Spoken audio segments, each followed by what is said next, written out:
Beras ya, memang lagi pada naik semua ini barang-barang, apa tuh harga-harga pokok gitu. Kalau anak-anak kan saya nggak bisa ngurangin gitu, kalau yang untuk makan hari-hari kita bisa ngirit dikit lah gitu. Ya kayak sayuran Mbak, sayuran naik itu sekitar 2 atau sampai 3.000 gitu deh naiknya. Ya dari yang tadinya sekitar 10.000 bisa naik jadi 15.000. Kalau aku ngakalinnya itu belanjanya per seminggu sekali Mbak. Jadi kalau tiap hari itu kan kelipatannya lebih banyak gitu. Jadi ngakalinnya seminggu sekali. Ya itu dia tadi suara dari masyarakat pemirsa bagaimana kemudian kenaikan dari komoditas pangan ini bahkan 30-50%. Langsung ke Pak Arief menjawab pertanyaan dari masyarakat kemudian juga dari Pak Mansuri menghadapi kenaikan harga pangan seperti ini seperti apa? Terima kasih Mbak. Yang pertama kita bicara masalah ketersediaan. Jadi hari ini nomor satu adalah ketersediaan. Jadi availability stock itu menjadi yang terpenting. Baru kita bicara masalah harga. Tadi Pak Antoni, Pak Mansuri sampaikan beberapa komoditas harganya naik, memang. Jadi memang naik. Ya memang kita harus sampaikan bahwa ini naik. Karena variabel-variabel cost yang ada saat ini semua naik. Ya. Kita urut ya. Sampai terbentuknya harga komoditas. Yang pertama ya, sewa lahan.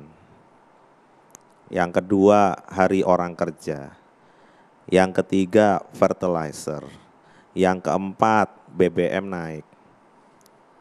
Jadi kalau ongkos-ongkos itu naik, variabel-variabel cost itu naik, nanti silakan Pak Antoni jelaskan juga, bantu jelaskan. Kalau komponen-komponen itu naik, kemudian harga tidak naik, ya kan nggak mungkin. Nah sekarang bagaimana peran pemerintah? Sehingga tadi saya sampaikan nomor satu adalah availability stock dulu, ketersediaan dulu. Ya, satu-satu, beras. Ya, beras itu di awal tahun pemerintah Pak Presiden menyetujui kenaikan harga beras akibat ada penyesuaian-penyesuaian yang saya sampaikan tadi. Sehingga naik 20%. Itu awalnya. Ya. Kemudian yang kedua, panen di semester 1 itu 70%. 30% ada di semester 2. Yang ketiga, penghitungan kita sudah sangat cermat mengenai availability stock. Sehingga di awal tahun, kalau Mbak semua ingat, Pak Mansuri, saya sebagai Kepala Badan Pangan Nasional menghitung tentunya dengan KSA, ya, kerangka sampel area dari Bulog, kita hitung secara cermat, kita memerlukan sekitar 1,8 juta ton additional ya, stok yang harus diadakan dari luar negeri. Pada waktu itu Pak Antoni semua polemik ya.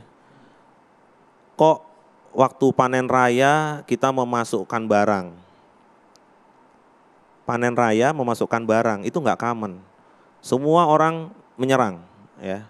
Terutama saudara-saudara kita yang berkaitan dengan pertanian yang di hulu.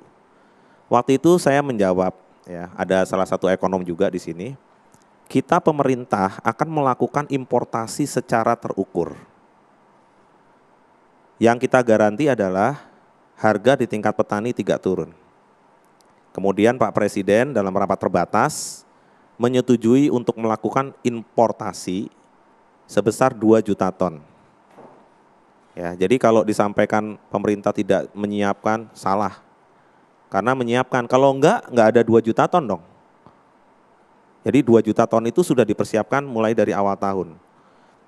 Saya cerita ya, kalau vessel itu datang, 27.000 ton di Tanjung Priok, bongkarnya itu 6 hari. Kalau Pak Mansuri perhatikan datang misalnya 500-100.000 ton, ya, hitung aja. Sehingga kami membuka beberapa port, ya, 8 port. Pak Erik, Menteri BUMN menyampaikan, Pak Arief tolong nanti dengan Pak Arief lagi, Direktur Pelindo, tolong supaya percepat bongkar. Ini saya cerita bagaimana sampai teknis di lapangan. Sehingga stok Bulog, secured stok hari ini adalah 1,7 juta ton.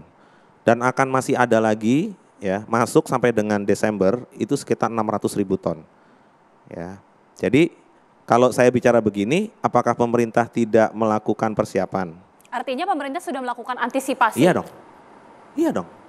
Kemudian yang kedua, mengenai harga. Satu-satu, sekarang beras ya.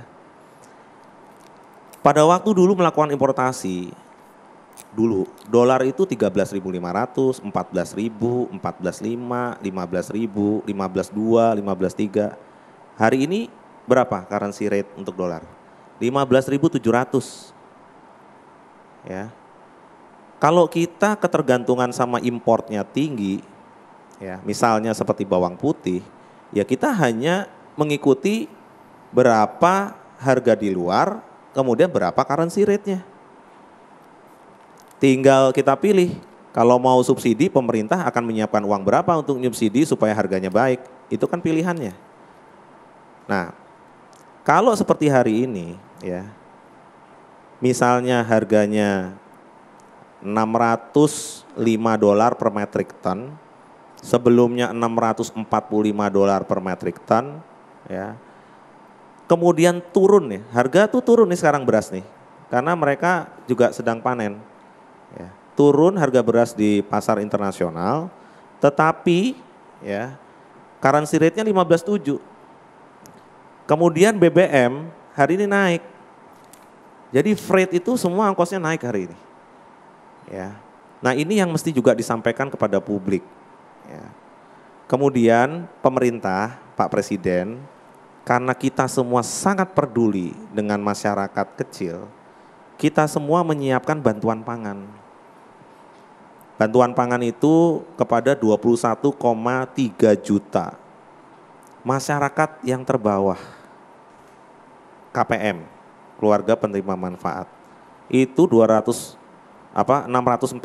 ton itu value-nya sekitar 8 triliun. 3 bulan sudah dijalankan yang lalu.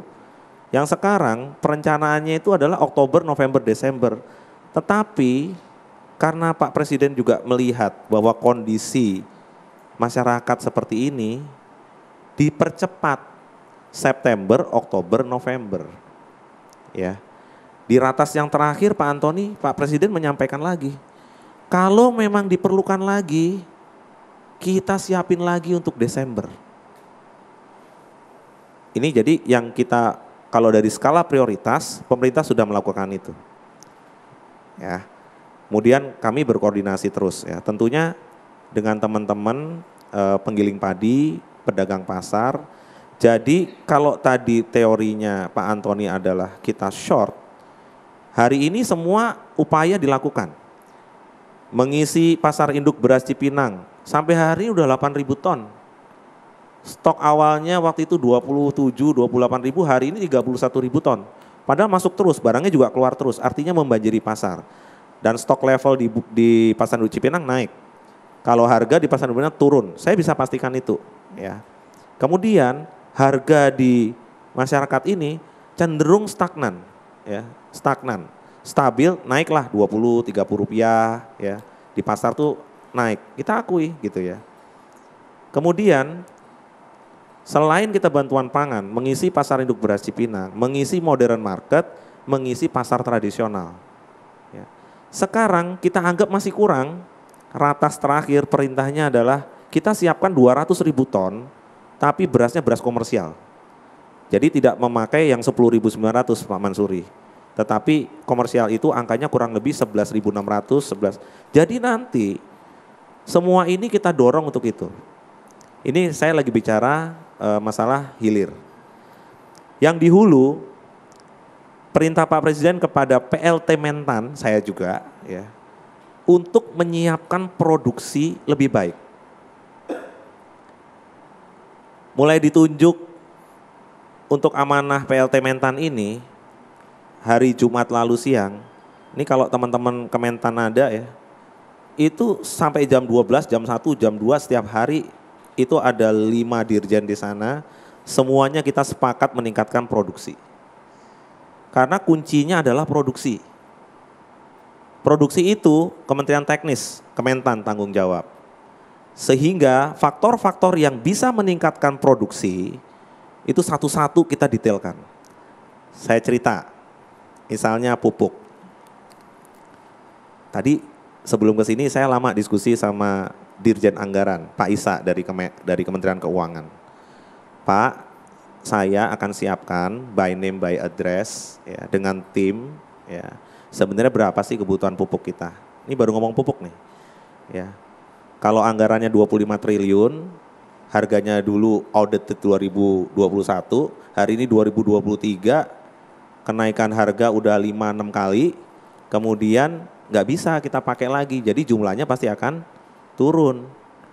Dengan rupiah yang sama 25 triliun, kenaikan harganya tinggi, maka volume pupuknya akan turun. Kalau pupuknya turun, maka produksi akan turun. Jadi logika-logika seperti ini yang saya sampaikan ya. Dan ini harus dijelaskan. Hari ini pupuk kimia belum bisa digantikan oleh yang lain. Ya, ini semacam kalau obat ya ekstrak gitu ya. Setengah kol sayur mungkin hanya jadi 1 pil gitu ya, karena ekstrak. Nah, pupuk kimia itu seperti itu. Ya. Kemudian kalau pupuk Indonesia kemarin sudah menyiapkan, kita harus cek. Ada 26.000 outlet lebih ya, penjual pupuk, ini yang akan kita make sure. Karena setiap Pak Presiden sama kita semua cek ke lapangan, waktu kita tanya, dapat pupuk subsidi? Enggak. Pindah ke sawah satunya? Enggak dapat.